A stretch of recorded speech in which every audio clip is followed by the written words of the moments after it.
என் இனிய அன்பர்களே, உங்கள் அனைவருக்கும் என் அன்பான வணக்கம். நெருங்கவும் விலகவும் முடியாமல் ஒரு உறவு நாவல் பகுதி 16. வாங்க தொடர்ந்து கதையை கேட்கலாம். ரதிகா தீரனின் அறைக்குள் வரும்போது தீரன் அறையில் இருக்கவில்லை. அவன் மாடி ஏறி செல்வதை ரதிகாவும் கண்டாள்.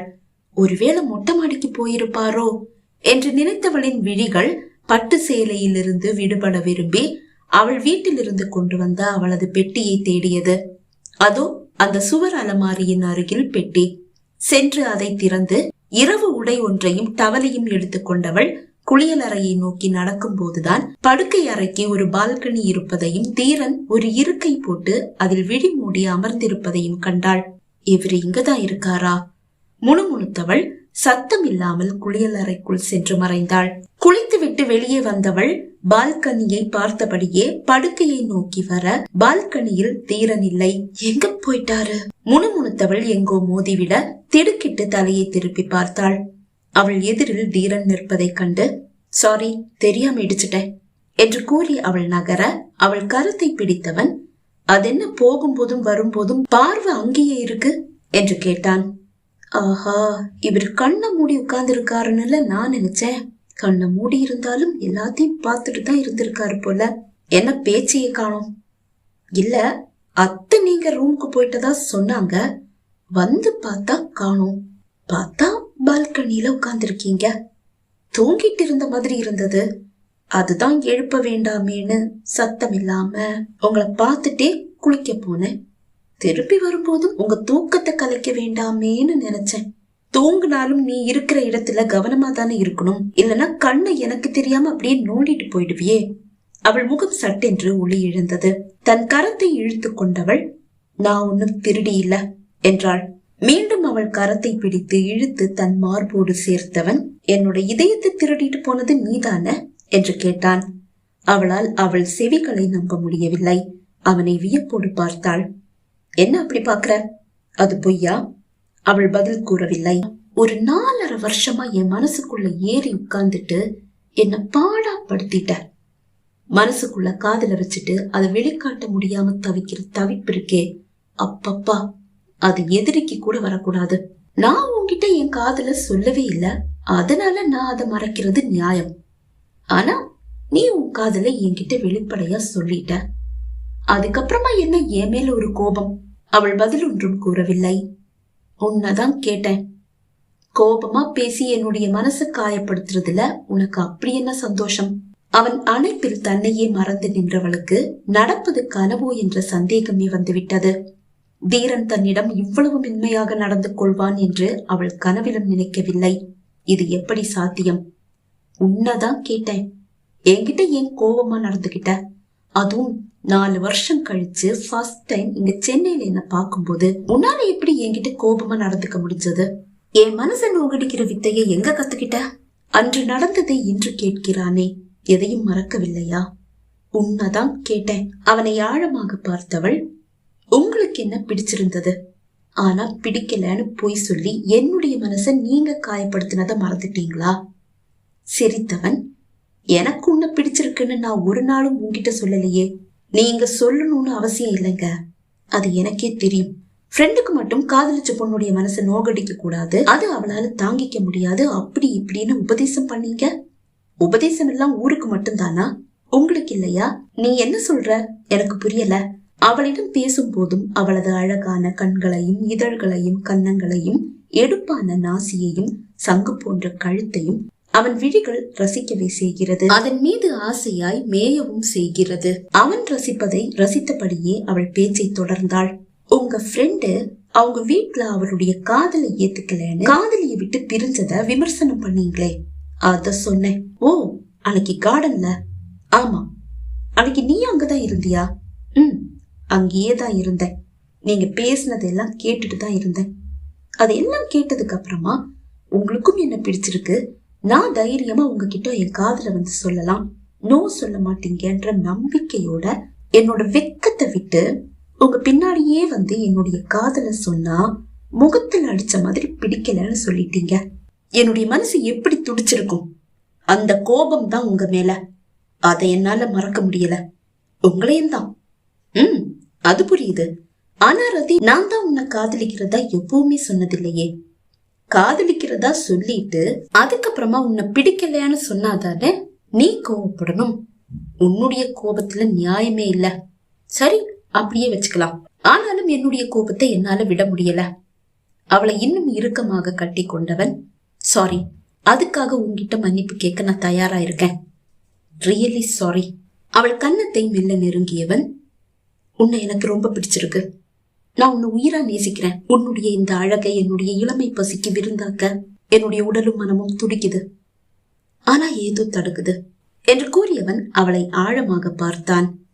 அந்த பார்வையில் காதல் வழிகிறது. ஆசை மடை உடைத்து பாய்கிறது. ஆனாலும் அந்த பார்வையில் ஒரு கேள்வியும் இருக்கிறது. அது அவளை துளைத்தெடுக்கிறது. உனக்கும் என் மேல காதல் இருக்கு, ஆசை இருக்கு. அது எனக்கு ரொம்ப நல்லாவே தெரியும். உன்னுடைய அந்த காதல்ல கரைஞ்சு போக ஆசையா இருக்கு. ஆனா நாம சேர்ந்து வாழணுமா இல்ல பிரிஞ்சு போகணுமான்னு முடிவு செய்ய வேண்டியது நீதான். எதுவா இருந்தாலும் அது இப்போ உன்னுடைய கையில. அவன் என்ன கூற வருகிறான் என்பது அவளுக்கு நன்றாகவே புரிகிறது. அன்னைக்கு நைட்டு என்ன நடந்தது? எங்களை உயிரா நேசிச்ச எங்க அப்பா, எங்க கூட நீண்ட நாள் வாழணும்னு ஆசைப்பட்ட எங்க அப்பா, ஏன் அவருடைய உயிரை துச்சமா நினைச்சு தூக்கி வீசி தற்கொலை செஞ்சுக்கிட்டாரு? அதுக்கு நீ எப்படி காரணமான? இத நீ இன்னைக்கு இப்போ சொன்னாலும் ஓகேதான், இல்லையா? ஒரு 2 மாசம் எடுத்துக்கிட்டாலும் ஓகேதான். ஆனா 2 மாசத்துக்கு மேல உனக்கு டைம் கொடுக்க கண்டிப்பா என்னால முடியாது. நீயா உண்மைய சொல்லாட்டி கூட அந்த உண்மைய நான் கண்டிப்பா கண்டுபிடிச்சிடுவேன். நானா கண்டுபிடிச்சிட்டா உன் மேல தப்பு இல்லாட்டி கூட உன்னை என்னால மன்னிச்சு ஏத்துக்கவே முடியாது. உனக்கு கொடுக்கற டைமுக்குள்ள நீயே சொல்லிட்டா மன்னிக்க முடியாத குற்றமா இருந்தா கூட உன்னை நான் மன்னிச்சு ஏத்துப்பேன். நீ என் மேல வச்ச காதலுக்காக. எங்க அப்பாவோடது தற்கொலையா இருந்தா மட்டும் உன்னை பிரிச்சுட்டா நான் வேற எவ்வளையாவது கல்யாணம் செஞ்சுக்கிட்டு நிம்மதியா சந்தோஷமா இருப்பேன்னு நீ நினைக்காத. அப்பவும் நீ மட்டும்தான் என்னுடைய மனசுல இருப்ப. தண்டனைன்னா அதை 2 பேரும் சேர்ந்தே அனுபவிக்கலாம். எதுவா இருந்தாலும் சீக்கிரமா முடிவிடு. உன்னோட கலந்துட ரொம்ப ஆசையா இருக்கேன் என்று கூறியவன் அவளை மெல்ல விடுவித்தான். அவள் அப்போதும் சிலையாகவே நின்றாள்.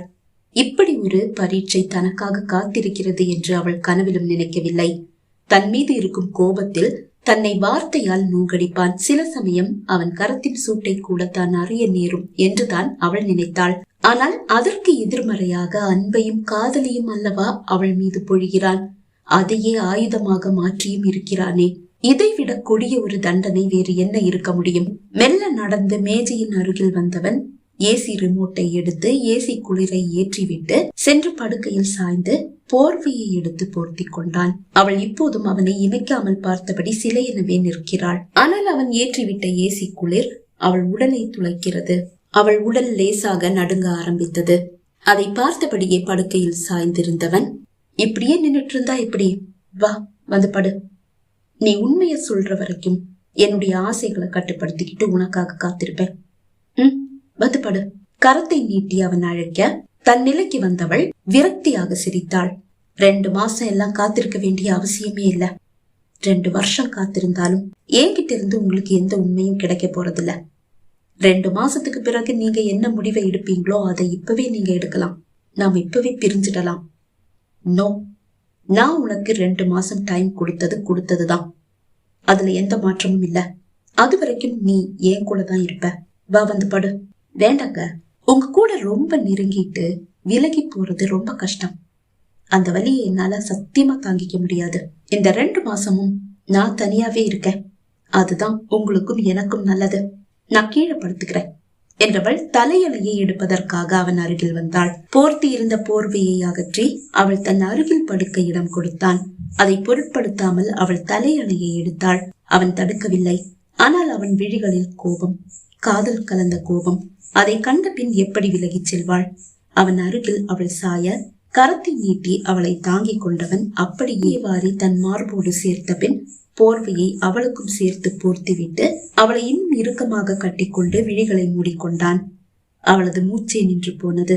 அவனது வெற்று மார்பில் அவள் உடல் ஒட்டி கிடக்கிறது. அவள் ஆடையையும் தாண்டி அவன் உடலின் உஷ்ணம் அவள் உடலில் ஏறுகிறது. அவனிடம் நெருங்காதே, நாளை நீதான் துன்பப்படுவாய் என்று அவள் மூளை கூறுகிறது. ஆனால் மனமோ அவனோடு நெருங்க துடிக்கிறது. அவள் கரமும் அவனை கட்டிக்கொள்ள மெல்ல மெல்ல அவள் விழிகளும் மூடிக்கொள்ள இருவரும் சிறிது நேரத்தில் உறங்கி போயினர். காலை தீரன் கண் விழிக்கும் போது அவன் மார்பில் சாய்ந்து உறங்கும் ரதிகா கை கால்களை சுருட்டி கொண்டு ஒரு குழந்தை போல் உறங்குகிறாள். அவள் உறங்கும் அழகை சிறிது நேரம் ரசித்தவன் கலைந்து கிடக்கும் அவள் கூந்தலை, கலைந்து கிடக்கும் அவள் கேசத்தை விரல்களால் இரு புறங்களிலும் ஒதுக்கி வைத்தான். அவள் லேசாக அசைவதை கண்டதும் சட்டென்று விழிகளை மூடி உறங்குவது போல் நடித்தான். விழித்து கொண்டவள் அவன் மார்பில் ஒட்டி கிடக்கும் தன்னை கண்டு மெல்ல தலை உயர்த்தி அவனை பார்த்தாள். அவன் ஆழ்ந்து உறங்குவதை கண்டதும் இன்னும் அவன் மார்போடு பசை போல் ஒட்டி கொண்டு இதமாக தன் இதழை அவன் மார்பில் பதித்தாள். அவள் பதித்த அந்த முத்தம் அவன் இதயம் வரை பாய்ந்து சென்றது. அவன் உறக்கம் கலைந்து விடக்கூடாது என்று மெல்ல போர்வைக்குள் இருந்து வெளியே வந்தவள் எதையோ கண்டுபிடிக்கிறதா சொல்லி எனக்கு 2 மாசம் கால அவகாசத்தையும் கொடுத்திருக்கீங்கல்ல, உண்மைய நான் சொல்லாட்டி 2 மாசம் கழிச்சு என்னை விட்டு பிரிச்சுடுவீங்களா? அது கண்டிப்பா நடக்காது. நேத்துக்கு உங்க அன்பை பார்த்ததுக்கு அப்புறமா 2 மாசத்துக்கு அப்புறமா உங்களை விட்டுட்டு போக நான் கொஞ்சமும் விரும்பல. இந்த 2 மாசத்துல என்னால முடிஞ்ச அளவு என் காதல வெளிப்படுத்தி உங்களை என் காதலுக்கு அடிமையாக்க போறேன். அதுக்கப்புறமா நானே போறேன்னு சொன்னாலும் நீங்க என்ன விட போறதில்ல. இப்போ நிம்மதியா தூங்குங்க என்று கூறியவள் குளியலறையை நோக்கி நடக்க விழிகளை திறந்து அவளை பார்த்தவன் குறும்பாக சிரித்தான். பார்க்கலாம் என்று கூறியவன் மீண்டும் விழிகளை மூடிக்கொண்டான். பகுதி 16 நிறைவடைந்தது. பகுதி 17 உங்களை சந்திக்கும் வரை விடைபெறுகிறேன். நன்றி, வணக்கம்.